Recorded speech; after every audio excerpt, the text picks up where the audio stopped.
Après, je ne suis pas là pour la surprendre ou pas. Maintenant, c'est pour.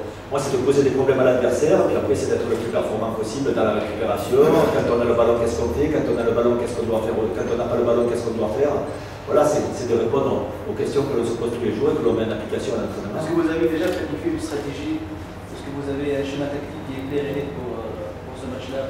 Oui, l'équipe, elle sait ce qu'elle aura à faire sur le terrain, et surtout, c'est ça votre objectif. C'est quand elle rentre sur le terrain, elle sache ce qu'elle a à faire. Voilà. Quand elle n'a pas le ballon, qu'est-ce qu'elle fait? Quand elle a le ballon, qu'est-ce qu'elle fait? Après, c'est d'essayer de le mettre en application. C'est ça le but du travail. On a de jouer avec le monde, et c'est bien aussi, c'est bien. Et ça ne va pas nous empêcher de pouvoir être compétitif aussi. Les grandes lignes du stage de je ne pense pas qu'à Hydra, on peut parler d'un stage. On est allé faire un match amical, mais ça a permis de vivre ensemble 3 jours. Ça a permis de mettre en application ce que l'on travaillait aussi à l'entraînement. Pas dans tout un match, mais on s'est aperçu qu'on était capable de pouvoir le faire par période de match. Maintenant, l'objectif, c'est de le faire pendant tout un match et sur plusieurs matchs. C'est la régularité qui paye, hein, c'est la régularité qui est importante. Voilà, mais ça a donné conscience à des joueurs, parce que bon, je me rappelle les 2 derniers matchs que nous avons fait contre Joliba et Sarzis, c'était un jeu, bon, je suis arrivé, il y avait la continuité de ce qui était fait avant, c'était un jeu du jeu long, il n'y avait pas 3 passes de fête. Donc là, je pense que contre le Moundial, avec les Émiratis, il y a eu l'envie de progresser, il y a eu l'envie de poser le ballon au sol, il y a eu l'envie de mettre des choses en place. Voilà. Moi, ce qui m'intéresserait, c'est qu'elle le fasse pendant tout un match. Les joueurs qu'on va voir plus par rapport au match de CSS, les nouveaux joueurs, là sur la liste de Casoni. Je ne sais pas encore. On verra. Je ne peux pas vous dire.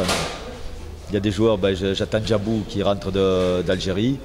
J'attends de faire un peu l'état des lieux. Il y a des joueurs, non, on verra peut-être pas tout le. Non, il n'y a peut-être pas beaucoup de changements. Il y aura des surprises? Peut-être. On verra. Est-ce qu'on va trouver un niveau supérieur que par rapport au match de CSS? Ça serait difficile de trouver plus mauvais que le CSS parce qu'on a joué dans des conditions vraiment catastrophiques. Là, j'espère, on va jouer sur un bon terrain, puis j'espère que mon équipe pourra s'exprimer le mieux possible, j'espère. En tout cas, c'est l'objectif. C'est l'objectif. Concernant le mercato, est-ce que vous cherchez encore de joueurs? Le mercato, je ne suis pas là pour parler du mercato, je suis là pour parler du match de l'Étoile. Mais moi, c'est même pas mon problème, ça.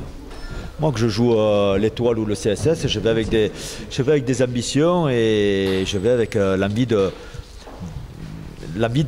produire quelque chose, quoi. Comment on récupère le ballon, où on le récupère, qu'est-ce qu'on fait quand on a le ballon, comment on attaque, il y a différentes façons. Voilà. Animation. Voilà, sur les animations, bien sûr. C'est ça le plus important. Et de trouver un équilibre, d'être cohérent, d'avoir un bloc équipe pendant tout un match, d'être cohérent tout un match. Voilà, et c'est comme ça qu'on va pouvoir durer. Bien sûr, on peut faire un match, si on joue que 15 minutes contre l'Étoile, on n'aura pas beaucoup de chances de gagner un match. Donc le schéma prôné par Bernard Casoni à l'Étoile serait-il le schéma que vous allez prôner toute la saison? Mais j'ai des schémas qui peuvent évoluer, moi. Moi, je peux jouer en 4-4-2, je peux jouer en 4-2-3-1, je peux jouer en 4-3-3. Pas de schéma figé? J'ai pas de schéma figé. Après, c'est suivant les joueurs que j'ai pour optimiser le maximum les joueurs, pour les mettre dans les meilleures conditions. Voilà. Puis des fois, vous savez, on part sur un schéma, puis on découvre en cours de match qu'un autre schéma peut être utile aussi. Et après, on repart là-dessus. Ça m'est arrivé plusieurs fois les précédentes années. Hein. Je ne suis pas figé sur un schéma, pas du tout. Parce que des fois, on se rend compte qu'avec l'apport de notre joueur, dans telle organisation, il peut encore mieux s'exprimer et toute l'équipe s'exprime mieux. Donc si moi, après, si j'arrive à exprimer au maximum le potentiel de l'équipe, c'est mon objectif, quoi. Quel que soit le schéma.